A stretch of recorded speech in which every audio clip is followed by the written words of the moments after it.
वृंदावन में एक महात्मा हुआ, और वो महात्मा जहां भी जाते ना लोग उनसे कहते हैं जज साहब आ गए, जज साहब। तो किसी ने कहा ये तो गुरुजी साधु हैं, इनको जज साहब क्यों कहते हैं? बोले भैया साधु अभी बने, पहले जज थे जज। अरे ये जज थे तो साधु क्यों बन गए? बोले इसकी एक बड़ी कथा है। क्या कथा है? बोले एक महाराष्ट्र में लोक अदालत है, ध्यान से सुनना। वहां के जज थे और उसी क्षेत्र में एक छोटा सा गांव था। उस गांव में एक रघुनाथ जी का मंदिर था, और उस मंदिर में एक बड़ा परम भक्त महाराज जाति से केवट था, नाम था भोला, और अपने आप से भी ज्यादा विश्वास भगवान पर करता था। उसके पुत्र था, बेटे की शादी हो गई थी, और बेटी की शादी आई तो बेटे ने कहा पिताजी जो सेठ जी हैं उनसे कुछ रकम उधार ले लो, जब फसल आएगी तो वापस दे देंगे। वो ध्यान से सुनना। तो संत जी ने कहते भक्तमाल का ये भाव। वो केवट गया सेठ जी के पास, कुछ रकम उधार ले, लिखा पढ़ी कर ली, ब्याज तय हुआ, और इसने अपने बेटे को लाकर वो पैसा दिया। बेटे ने खूब अच्छे से बेटी का महाराज वो जो बहन थी उसका ब्याह किया और बेटी की विदाई की। अब जब विदाई की, बेटी की विदा होने के बाद ये जो केवट था ये मंदिर में रहने लगा। मंदिर में सुबह शाम झाड़ू वगैरह लगाता, मंदिर में ठाकुर जी के दर्शन करता, और जो भंडारा प्रसाद बनता वो भंडारा प्रसाद भोजन करता। अब एक दिन, 2 दिन, 1 महीना, 2 महीना बीते, फसल आ गई, बेटे के पास धन आया, तो उसने मंदिर में जाकर पिताजी को वो पैसा दिया और कहा कि पिताजी वो सेठ जी ब्याज लगा रहे होंगे तो उनसे जो देना लेना है वो दे दो, वापस अपना देना लेना खत्म कर। तो ये केवट सेठ जी के पास गया। सेठ जी से कहा सेठ जी कितना पैसा हुआ? सारा जोड़ लिया ब्याज के साथ। बोले सारा जमा कर लिया, और जितना पैसा सेठ जी ने मांगा उतना पैसा दे दिया, जमा कर लिया। असली रसीद काट दी कि लो भैया तुम्हारा देना लेना खत्म, पढ़ लो। अब केवट के पास जब वो रसीद आई तो वो कह रहा है साहब जी मैं तो अनपढ़ हूं, मुझे पढ़ना नहीं आता। अब इतने में सेठ के मन में आ गई बेईमानी। बेईमानी थोड़ी देर के लिए होती है, पर उसका जो असर होता है ना वो बहुत दिन तक भोगना पड़ता है। मन थोड़ी देर के लिए समझा लो आप, पर कर्म करोड़ाए छाने छाने लिखियोड़ाए पाने पाने। सब क्षमा कर देंगे पर कर्म किसी को क्षमा नहीं करता, कर्म किसी को छोड़ता नहीं है।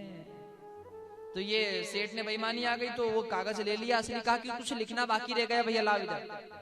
असली कागज ले लिया और नकली कागज दे दिया। अब केवट तो सीधा था भगवान के भरोसे, ये मंदिर गया राम जी के और वो चरणों में चढ़ा दिया कागज, कहा भगवान आपकी कृपा से मेरा कर्जा उतर गया। अब यहाँ सेठ के तो बेईमानी थी, कोर्ट में लगा दिया केस, और इस कोर्ट में जज वही है कौन? जो साधु बन गए। सेठ से पूछा क्या हुआ? बोले सेठ जी बात यह है कि वो केवट ने पैसा लिया था बेटी की शादी में, हमने दे दिया, वापस मांगने जाते तो नहीं दे रहा है, कहता कि मैंने दे दिया। तो जज ने बुलाओ केवट को। बुलाया केवट, कटघरे में खड़ा कर दिया। पूछा जज साहब ने क्यों तूने पैसे लिए थे सेठ से? हाँ साहब लिए थे। क्यों लिए थे? बोले मेरी बेटी की शादी थी। अच्छा तेरी बेटी की शादी में जब सेठ जी ने पैसा दिया है तो जब काम हो गया है पैसा वापस दो। बोले मैंने दे दिया। क्या सबूत है तुम्हारे पास? वो कागज दिया। कौन सा कागज? सेठ ने दिया था वो कागज दिया। तो कागज दिया तो जज साहब ने कागज खोला तो कागज कोरा है, कुछ भी नहीं लिखा उसमें। जज साहब ने कहा तो कोरा कागज है, ये मान्य नहीं होगा, और कोई सबूत है? बोले नहीं है। तो ये रोने लगा, और कोई सबूत तो है नहीं मेरे पास। और जब रोने लगा तो जज साहब को दया आ गई। जज साहब थोड़े दयालु हृदय के थे, दया आती नहीं है पर आ गई। कहा कि चलो कोई बात नहीं, तुम एक बात बताओ, कागज तो नहीं है तुम्हारे पास, पर जब तुमने सेठ को पैसे दिए तो तुम्हारे और सेठ के बीच में तीसरा कोई व्यक्ति था? कौन था? हाँ हाँ साहब था ना। कौन था? बोले जब मैंने सेठ को पैसे दिए तो मेरे और सेठ के बीच में सिवा रघुनाथ के कोई नहीं था। महाराज कौन थे? रघुनाथ जी थे। अब जज साहब को लगा कि काम तो कहीं होगा, रघुनाथ रघुनाथ पटेल होगा, रघुनाथ सिंह होगा। क्यों जी? हर किसी को भरोसा थोड़ी होता है कि रघुनाथ राम ही हो गए। तो कहा कि तुम घर जाओ, अगली तारीख दे दी, आ जाना तारीख। अब जज साहब ने अपने खर्चे से कोर्ट का समन जारी किया और उस समन को चपरासी से कहा कि जाओ इस केवट के गांव में कोई रघुनाथ रहता है, उसको देकर आओ। चपरासी गांव में आया, पूरे गांव में ढूंढा रघुनाथ कहाँ रहता है। तो इस गली में पूछा तो बोले यहाँ तो नहीं रहता है। आगे गली में पूछा तो यहाँ भी नहीं रहता है। गांव के बाहर मंदिर था राम जी का, मंदिर की सीढ़ी पर पुजारी जी बैठे थे।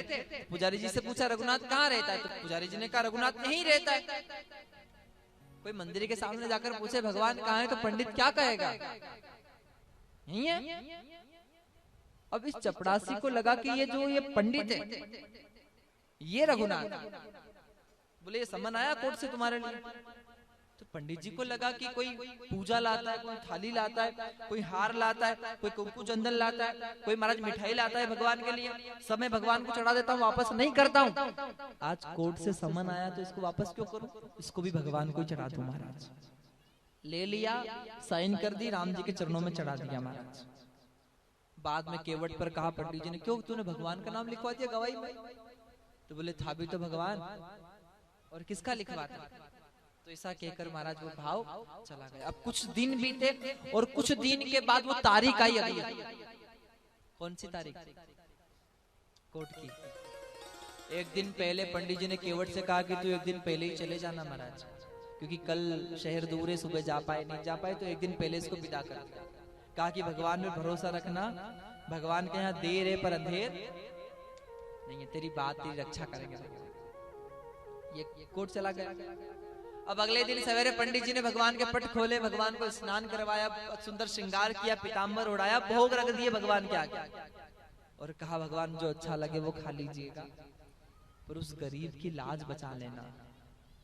वाह अनाथ की लाज नाथ तिहारे हाथ है, उसका आपके सिवा संसार में कोई भी नहीं है, भगवान उसकी लाज बचा लेना।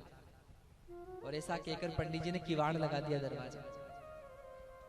यहाँ सुबह कोर्ट लगी, केवट को बुलाया कोर्ट में, कटघरे में खड़ा कर दिया।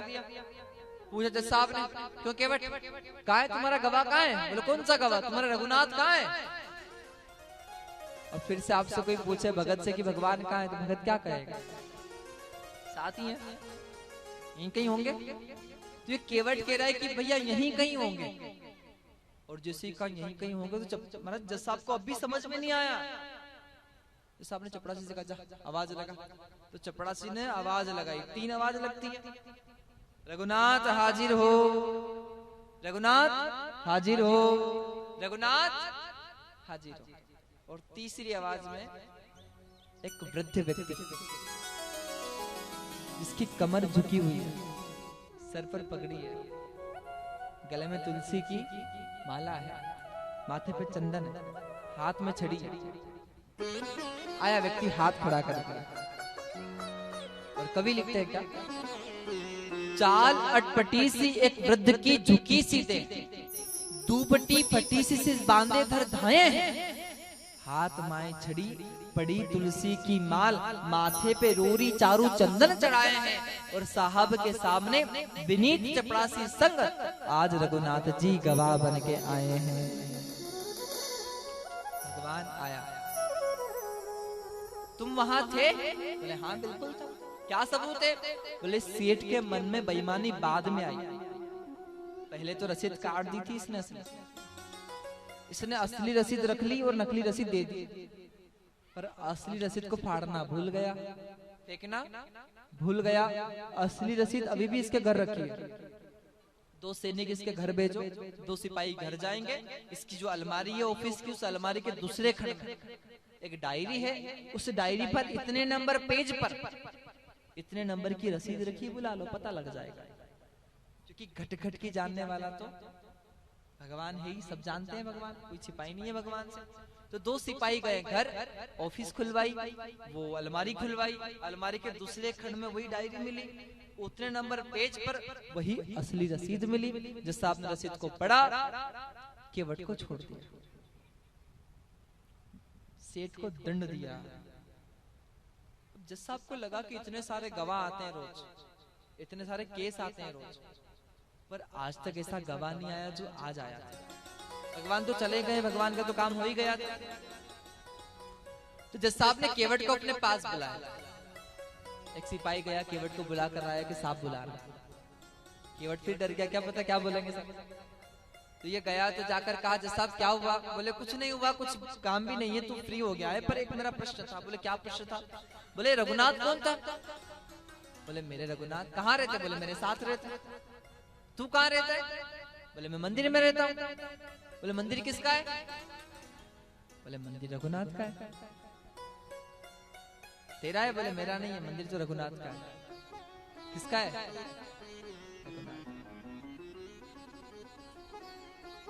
तो मंदिर तो रघुनाथ का लग ही नहीं रहा है कि भाई बड़ा सेठ नहीं था जो मंदिर बनवाए, कोई पंडित पुजारी भी नहीं लग रहा था कि पुजारी हो, तो रघुनाथ कैसे, इसका कैसे हुआ?